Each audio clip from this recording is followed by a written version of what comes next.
Ce soir, une nouvelle de dernière minute. La décision majeure de la Cour suprême qui renforce le pouvoir du président concernant le droit du sol. Les violents orages alors que nous prenons l'antenne. Des centaines de vols annulés dans le nord-est et une possible attaque de requins sur une plage très fréquentée de New York. D'abord, la Cour suprême des États-Unis, dans une décision à 6 contre 3 suivant les lignes idéologiques, autorise le président Trump à aller de l'avant avec ses projets de modification du droit du sol, statuant que les juges fédéraux ne peuvent pas bloquer ses décrets à l'échelle nationale. Le président qualifie cela de victoire majeure et ce que cela signifie pour le reste de son vaste programme. Et les autres décisions importantes de la Haute Cour ce soir, concernant les droits des parents, l'Obamacare et plus encore. Alerte aux intempéries violentes ce soir. Les orages se dirigent vers l'est. Des inondations soudaines en Virginie occidentale. Les autorités annoncent 5 pouces de pluie en moins d'une heure. Un énorme embouteillage sur l'autoroute. Les températures grimpent à nouveau ce soir et comment une femme de 76 ans en Floride a survécu après que sa maison a été soulevée puis violemment reposée au sol par une tornade. Les Goldberg avec les prévisions météo. Une possible morsure de requin sur une plage très fréquentée de New York. Une femme debout dans l'eau jusqu'à la taille, avec des lacérations à la jambe et aux pieds. Cette vidéo montre un autre bébé requin sur la même plage, le même jour. Dernière minute. L'un des derniers fugitifs qui s'était évadé d'une prison de la Nouvelle-Orléans il y a plus de 6 semaines a été capturé en fin de journée. Ce que nous venons d'apprendre. La défense présente son plaidoyer final dans le procès de Sean Diddy Combs, affirmant que l'affaire ne concerne ni le trafic sexuel ni le racket, mais plutôt une grande histoire d'amour moderne et le style de vie libertin d'un magnate de la musique. Le président de l'Université de Virginie a démissionné aujourd'hui sous la pression, alors qu'une enquête de l'administration Trump vise les efforts de l'école en matière de DI. Le mystère résolu. Ce que nous avons appris à propos de cette boule de feu qui a traversé plusieurs États du Sud. Et l'Amérique forte ce soir, le candidat de Jeopardy est l'indice décisif que les fans qualifient de coïncidence la plus incroyable de l'histoire de Jeopardy. Depuis le siège d'ABC News à New York, voici World News Tonight avec David Muir. Bonsoir. C'est un plaisir de vous retrouver ce vendredi soir. Je suis Whit Johnson, en remplacement de David.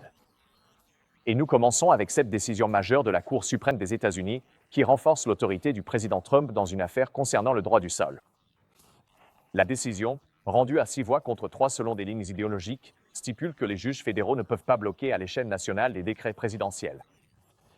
La juge Amy Coney Barrett, au nom de la majorité, écrit que les tribunaux fédéraux n'exercent pas de surveillance générale sur la branche exécutive. La juge Sonia Sotomayor, au nom des juges dissidents, écrit que la tentative du président de mettre fin au droit du sol tourne notre Constitution en dérision. Le président Trump a qualifié cela de grande victoire, faisant une rare apparition aujourd'hui dans la salle de presse de la Maison-Blanche, déclarant qu'il allait désormais aller de l'avant avec ses projets de limitation du droit du sol. La décision de la Cour suprême pourrait également permettre au président de poursuivre d'autres volets de son programme. Devin Douyer, journaliste principal à Washington pour ABC, nous emmène à la Cour suprême. Ce soir, la majorité conservatrice de la Cour suprême limite de façon spectaculaire la capacité des juges fédéraux à contrôler le pouvoir présidentiel. La décision rendue à 6 contre 3 permet au président Trump d'aller de l'avant avec ses projets de suppression du droit du sol, qui est en vigueur dans le pays depuis plus de 100 ans. Ce matin, la Cour suprême a offert une victoire monumentale à la Constitution, à la séparation des pouvoirs et à l'État de droit. Des juges fédéraux dans 3 États avaient statué que le décret de Trump sur le droit du sol violait ouvertement la Constitution et la jurisprudence de la Cour suprême, émettant des injonctions nationales pour empêcher l'entrée en vigueur de ce décret. Mais aujourd'hui, la juge Amy Coney Barrett, au nom de la majorité, a déclaré que ces injonctions générales allaient trop loin et que les tribunaux fédéraux n'exercent pas une surveillance générale sur la branche exécutive. Ils tranchent des affaires et des litiges. Je tiens à remercier la juge Barrett, qui a rédigé l'opinion de manière brillante, ainsi que le président de la Cour suprême Roberts et les juges Alito, Gorsuch, Kavanaugh et Thomas. Des personnes formidables. Dans une dissidence cinglante, la juge Sonia Sotomayor a déclaré que les juges progressistes ne se joindraient pas à une attaque aussi grave contre notre système juridique, affirmant que la tentative de Trump de mettre fin au droit du sol tourne notre Constitution en dérision. La décision de la Cour ne s'est pas prononcée sur la constitutionnalité du décret de Trump, bien qu'elle lui permette de le mettre en œuvre dans 30 jours. Mais aujourd'hui, à la Maison-Blanche, aucune explication sur la façon dont cela fonctionnerait. La procureure générale Pam Bondi a éludé la question lorsqu'on lui a demandé comment, précisément, la citoyenneté des nouveau-nés à travers l'Amérique serait déterminée. Qui serait chargé de vérifier effectivement la citoyenneté? Et eux, est-ce que ce serait une situation où des infirmières et des médecins devraient vérifier la citoyenneté des parents? Tout cela est en attente de litige. La décision sera prise en octobre par la Cour suprême et nous en discuterons après le procès. Il n'y a actuellement aucun litige devant la Cour suprême en octobre concernant le droit du sol. Pourtant, les opposants au décret de Trump promettent de ramener la question devant les juges dès que possible. L'impact de la décision d'aujourd'hui pourrait être considérable et des dizaines de juges fédéraux ont émis des injonctions à l'échelle nationale contre certaines des politiques controversées du président Trump, allant des licenciements de fonctionnaires fédéraux au gel du financement fédéral de l'aide étrangère. Certaines de ces injonctions devront peut-être désormais être annulées ou entièrement levées. Brun. Et le 20, la Cour suprême a également rendu plusieurs autres décisions importantes aujourd'hui. C'est sûr que oui. La Cour suprême a confirmé le service de santé préventif gratuit de Obamacare. Les juges ont également déclaré que les parents ont le droit de retirer leurs enfants des salles de classe lorsque des livres LGBTQ qui violent leurs croyances religieuses sont utilisés. Et le tribunal, MIT, a confirmé la vérification de l'âge en ligne pour les sites web pour adultes dans le but de protéger les enfants. Brun. D'accord. Devant d'hier avec cette nouvelle majeure de la Cour suprême. Nous l'apprécions. Merci. Nous passons maintenant à la menace météorologique dangereuse qui approche ce soir. De puissants orages et plus de 8000 vols déjà annulés ou retardés à l'échelle nationale. Des intempéries sévères sont attendues dans certaines parties du Midwest supérieur et le long du corridor I-95, y compris à Washington, New York et en Nouvelle-Angleterre. Et ces températures caniculaires qui remontent à nouveau dans le nord-est. Lee Goldberg nous donnera les prévisions dans un instant, mais d'abord voici Stéphanie Ramos d'ABC. Ce soir, de violentes tempêtes frappent une partie du centre du pays pour la deuxième journée consécutive. Plus de 750 vols retardés à Chicago, des dizaines annulés. Ce système a provoqué un cauchemar de circulation sur le péage de Virginie occidentale. Au sud de Charleston, une partie de la route a été fermée à cause de la montée des eaux. Les responsables locaux disent qu'ils ont reçu 12 cm de pluie en seulement 45 minutes. Alex Wilkinson nous a raconté qu'elle et sa sœur, Samantha, sont restées coincées pendant 8 heures. Quand on est coincé, il faut juste faire au mieux. Et ce soir, nous entendons le récit bouleversant de Debra Metley. J'étais dans ce qui était la salle familiale et je suis sortie, ce qui était une bonne chose car elle n'existe plus du tout. Une tornade F1 avec des vents à 145 km/h a soulevé sa maison de Largo, en Floride, la maintenant en l'air pendant 15 secondes mercredi soir alors qu'elle s'y trouvait. Elle a raconté à notre affilié de Tampa, WFTS. Je ne me rendais pas compte que j'étais vraiment en l'air. J'étais trop occupée à faire des sauts périlleux et à me faire tabasser. Et 8, ici dans le nord-est, après cette vague de chaleur extrême plus tôt cette semaine, les températures augmentent à nouveau. Il fera environ 32 degrés Celsius demain, avec un risque d'orage. Brun. Stéphanie Ramos, merci. Passons directement au météorologue en chef, Lee Goldberg, de notre station de New York, WAP. Et Lee, tu suis des tempêtes dangereuses qui frappent en ce moment. Ouais, oui, ça se passe alors que la chaleur se déplace du nord-ouest vers le nord-est. Ici, dans le nord-est, notre retour dans le temps jusqu'au mois de mai touche à sa fin. On va se réchauffer ce week-end, mais en ce moment, de grosses tempêtes remontent au nord de Détroit, juste au sud de Pittsburgh. Il y a des problèmes d'inondation de Pittsburgh à Roanoke ce soir. Une nouvelle alerte à la tornade sur le côté ouest de cette forte chaleur dans le Dakota du Nord. Une alerte aux orages violents dans certaines parties du Nebraska. Maintenant, même s'il fait bon dans le nord-est, on a toute cette chaleur de Memphis jusqu'à la rallye de l'Ohio. Vous voyez comme il se serait dans le nord-est? Ça va changer radicalement ce week-end. Quand ça arrivera, on aura des orages de New York à Bessie jusqu'à Albany, surtout en fin de journée et en soirée, ça pourrait souffler fort. Une autre menace grave près de Minneapolis, de retour à Sioux Falls. Maintenant, en ce qui concerne la grande semaine de vacances du 4 juillet, vous savez quoi? Pas de vague de chaleur majeure, mais la chaleur vient des rocheuses du nord vers l'est. Ce serait dans le sud-ouest à cause de la mousson. D'accord, nous allons le suivre. Lee Goldberg, merci. Une femme se remet ce soir d'une morsure de requin présumée sur une plage populaire de Long Island, à New York. Elle se trouvait dans l'eau jusqu'à la taille, recevant des lacérations à la jambe et aux pieds. Cette morsure est l'un des plusieurs incidents déjà survenus cette saison. Voici fait et bulbe d'ABC.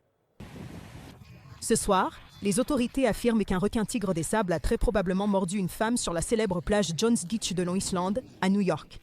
La jeune femme de 20 ans se trouvait dans l'eau jusqu'à la taille, sur la plage du Central Mall, après 16 heures mercredi, lorsque les autorités disent qu'elle a subi de légères lacérations au pied et à la jambe gauche. Non, c'est un requin. Ce bébé requin a été aperçu à Jones Beach le même matin, mais ce n'est pas celui qui aurait mordu la femme.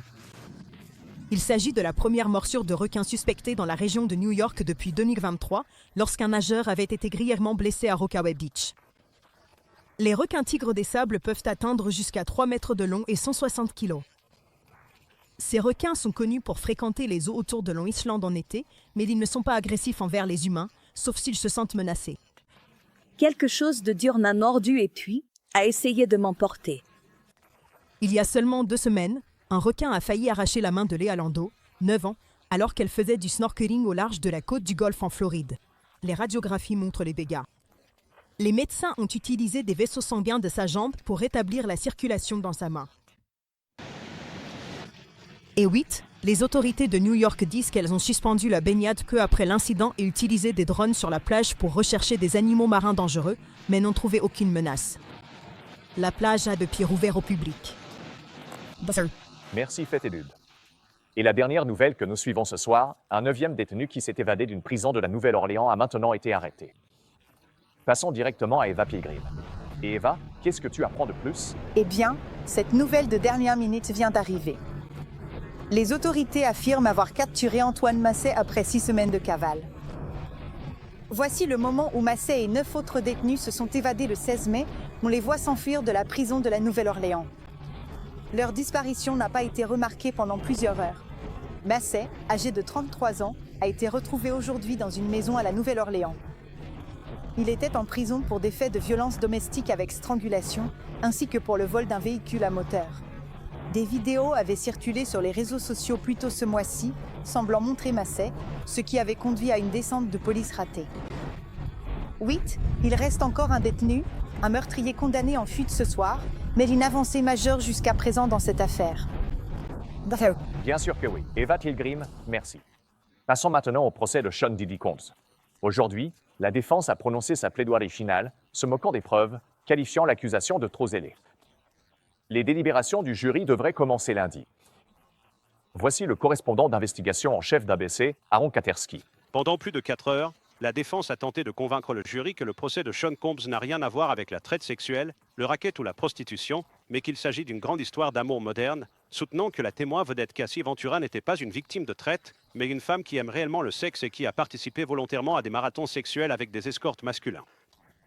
C'était aussi son choix de mode de vie, a déclaré la défense. Elle ne fait pas la prude. La défense s'est moquée du dossier du gouvernement, évoquant les perquisitions dans les maisons de Combs à Miami et à Los Angeles qui ont permis de trouver de l'huile pour bébé, du lubrifiant, de la drogue, des talons hauts et des armes à feu. Ils ont trouvé l'huile pour bébé. Ils ont trouvé l'astroglide, a lancé la défense sur un ton sarcastique. La seule scène de crime, c'est votre vie sexuelle privée.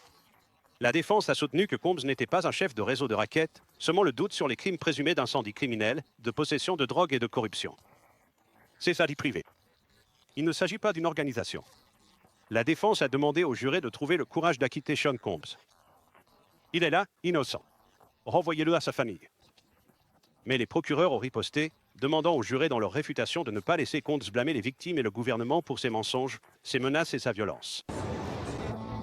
Les jurés sont rentrés chez eux pour le week-end. 8. Ils seront de retour ici lundi pour les instructions du juge et pour commencer à délibérer sur les accusations qui pourraient envoyer Sean Combs en prison à vie. Bras. Will Johnson. Aaron Katurski, merci. Ce soir, un président d'université a démissionné sous la pression de l'administration Trump. Le président de l'Université de Virginie, James Ryan, a annoncé aujourd'hui sa démission en raison des efforts de l'établissement concernant les politiques DI. Voici Rachel Scott, correspondante politique principale d'ABC. Après des mois de pression de la part de l'administration Trump concernant les initiatives de diversité, d'équité et d'inclusion, ce soir, le président de l'Université de Virginie annonce qu'il va démissionner plutôt que d'affronter le gouvernement fédéral. James Ryan écrit « J'ai tendance à me battre pour ce en quoi je crois, et je crois profondément en cette université. Mais je ne peux pas prendre seul la décision de m'opposer au gouvernement fédéral simplement pour sauver mon propre poste. » L'administration Trump a lancé une série d'enquêtes sur les universités y compris une investigation à l'UVA concernant ses efforts en matière de DI. Des sources ont indiqué à ABC News que le ministère de la Justice a exigé la démission de Ryan comme condition pour régler cette enquête en cours. Des manifestations ont eu lieu aujourd'hui sur le campus en soutien à Ryan. Les sénateurs démocrates de Virginie sont scandalisés. Le fait que le gouvernement fédéral intervienne et décide qu'il doit gérer dans les moindres détails qui sera le président de l'UVA est franchement choquant. C'est le dernier point de tension dans l'affrontement entre l'administration Trump et les universités qui a coupé plus de 2 milliards de dollars de subventions à Harvard après que celle-ci a refusé de se plier aux exigences du président. Ce soir, Ryan a reconnu la pression du gouvernement fédéral, affirmant qu'il ne voulait pas mettre en péril le financement ou les emplois. Ce soir, dans un communiqué, la Maison-Blanche a déclaré « La DI n'a pas sa place dans notre pays », affirmant que tout président d'université qui ne se conformerait pas serait confronté à toute la force du gouvernement fédéral. Rachel Scott, nous vous remercions ce soir. Le soi-disant Big Beautiful Bill se heurte désormais à un obstacle majeur. Le projet de loi comprend un ensemble de réductions d'impôts, ainsi que des dépenses pour l'armée et la sécurité aux frontières. Les républicains du Sénat sont maintenant contraints de réécrire des sections clés après qu'elles ont été rejetées par le gardien des règles non partisan du Sénat. Le président Trump s'est fixé comme date limite le 4 juillet pour faire adopter le projet de loi. À Wall Street, les actions ont bondi aujourd'hui, le S&P et le Nasdaq composite gagnant chacun plus d'un demi-point de pourcentage et atteignant des sommets historiques. Le DOW a progressé d'un point de pourcentage. Journée en montagne russe pour les investisseurs, avec des chiffres en baisse après que le président a annoncé la suspension des négociations commerciales avec le Canada, puis une remontée pour finir en beauté. Il y a encore beaucoup à venir ce soir dans World News Tonight, ce vendredi. Le fondateur d'Amazon, Jeff Bezos, se marie, une liste d'invités de stars et des sommes d'argent impressionnantes dépensées autour de Venise. Et puis, le mystère semble résolu, cette énorme boule de feu qui a illuminé le ciel et les fortes détonations. La NASA se prononce désormais sur ce qui l'a causé. Ce soir, le mystère semble résolu concernant cette boule de feu aperçue dans tout le sud-est. La NASA confirme maintenant qu'il s'agissait d'une météorite d'une tonne, repérée pour la première fois à près de 80 km au-dessus de la Géorgie lorsqu'elle s'est désintégrée. La météorite a libéré une énergie équivalente à 20 tonnes de TNT, provoquant de fortes détonations entendues à des kilomètres à la ronde. On pense que de petits fragments de débris sont tombés sur la Terre. Seuls quelques dégâts mineurs ont été signalés, mais aucune blessure. À notre retour, un hommage à signaler à un acteur d'une série télé populaire des années 80. Passons maintenant à l'index. Un homme accusé d'avoir donné un coup de pied à un chien des douanes et de la protection des frontières à l'aéroport a été expulsé du pays. Les enquêteurs affirment que le chien, Freddy, a été frappé alors qu'il inspectait un sac à la recherche de contrebande à l'aéroport de Dallas.